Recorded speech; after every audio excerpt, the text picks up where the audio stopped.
dan diterbitkan oleh Pustaka Media Surabaya pada tahun 2006. Oke deh, ini dia ceritanya.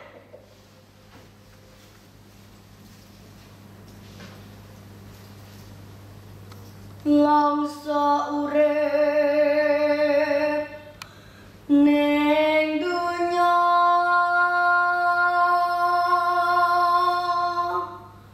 yen ora duwe wong tua,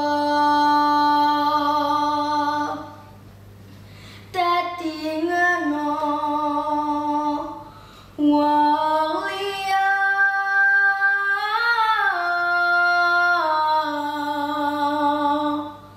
ngarep-ngarep temu munggah marang popo. Sawo, aku benar-benar bingung, Sawo. Semua teman mengejekku. Mereka bilang aku tidak punya ayah, Sawo.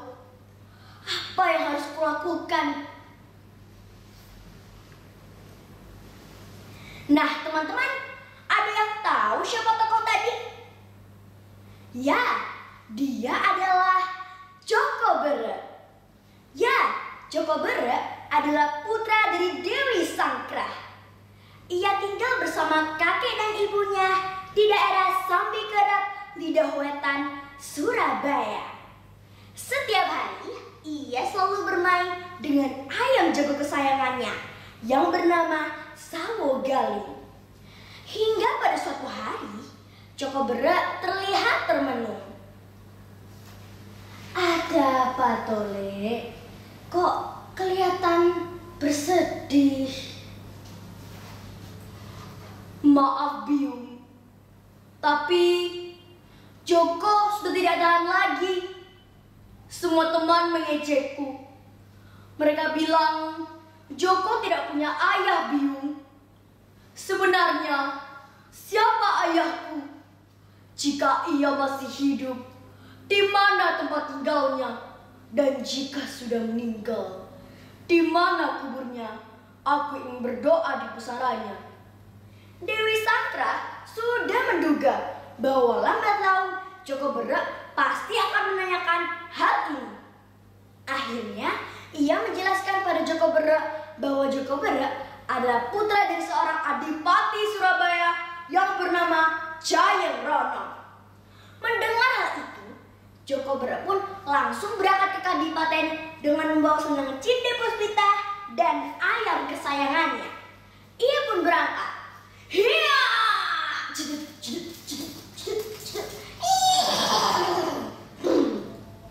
Sesampainya di Kadipaten, Joko Berek dihadang oleh prajurit. Adalah sampai niki sopo main nyelonong aja. Aku adalah Joko Berek, putra dari Dewi Sangkrah. Aku di sini bermaksud untuk bertemu dengan ayahku, Adipati Jayeng-Rono. Sampai ini jangan ngawur ya. Gustiku Adipati Jayeng-Rono cuma punya putra dua, Sawrono dan Sawungsari. Sudah, lebih baik sampai pergi saja. Tiba-tiba datanglah Sawrono dan Sawungsari. Prajurit, ada apa ini? Dan siapa pemuda ini? Begini, Raden, pemuda ini memaksa untuk masuk Kadipaten dan katanya dia itu anaknya Gusti Adipati Jayeng-Rono.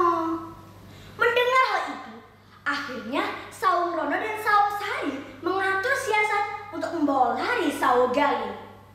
Namun hal ini membuat Joko Berek marah dan mengejarnya. Namun teman-teman, di saat Joko Berek kehilangan jejak Sawrono, malahan ia bertemu dengan ayahnya, Adipati Jayeng-Rono. Siapa kau? Dan ada keperluan apa kau di sini? Aku adalah Joko Berek dari desa Sambikerep. Aku di sini bermaksud untuk mengambil ayamku yang dibawa lari oleh dua pemuda tadi. Dan selain itu, aku juga ingin bertemu dengan ayahku, Adipati Jayrono. Sebagai buktinya, ibuku membawakanku Sendang Cinde Puspita ini. Melihat selendang tersebut, barulah Adipati Jayrono menyadari bahwa Joko Bera adalah putra yang sudah lama ia tinggalkan. Baiklah Joko Bera, jika kau ingin bertemu dengan ayahmu, maka besok kau harus mengikuti sayembara memanah di Menara Gal. Gusti Adipati Jayrono akan menyaksikannya, karena pemenang dari sayembara tersebut akan dinobatkan sebagai Bupati Surabaya. Baiklah, aku akan mengikuti sayembara tersebut. Keesokan harinya, di alun-alun kota raja telah dipenuhi oleh para pejabat untuk menyaksikan sayembara memanah bendera Tunggul Yuda yang terdapat di atas Menara Gala. Oh iya, Sauron dan Saungsari tidak ketinggalan mengikuti sayembara tersebut. Namun, mereka gagal memanah bendera Tunggul Yuda. Kesempatan ini segera diambil oleh Joko Bera. Dengan tangkas, Joko Bera memanah dan berhasil menjatuhkan bendera Tunggul Yuda. Akhirnya, ia dinobatkan sebagai Bupati Surabaya. Dan ia bisa bertemu dengan ayahnya, Adipati Jayrono. Namun teman-teman, hal ini membuat Sauron dan Saungsari merasa iri. Akhirnya, mereka bersekutu dengan kompeni Belanda untuk mencelakai Joko Bera. Di saat pesta penobatan berlangsung, diam-diam Sauron dan Saungsari memasukkan racun dalam minuman Joko Bera. Hal ini diketahui oleh Adipati Cokroningrat. Saat Joko Bera hendak minumnya, Adipati Cokroningrat langsung menabraknya hingga membuat Joko Bera naik pitam. Paman, apa yang paman lakukan? Sampian jangan salah paham dulu, nak mas. Karena saya tahu Sauron dan Saungsari masuk racun dalam minuman sampian. Dan ternyata mereka bekerja sama dengan kompeni Belanda. Mendengar hal itu, Joko Bera pun menyesal dan meminta maaf pada Adipati Cokroningrat. Dan sejak saat itu, ia bertekad untuk melawan Belanda. Dan ia berhasil mengalahkan dan mengusir Belanda. Sejak saat itu, ia berganti nama menjadi Saunggaling. Kini namanya dikenal sebagai pahlawan Surabaya. Oke deh, itu adalah akhir ceritanya. Budaya membaca, cerdaskan anak bangsa. Wassalamualaikum warahmatullahi wabarakatuh.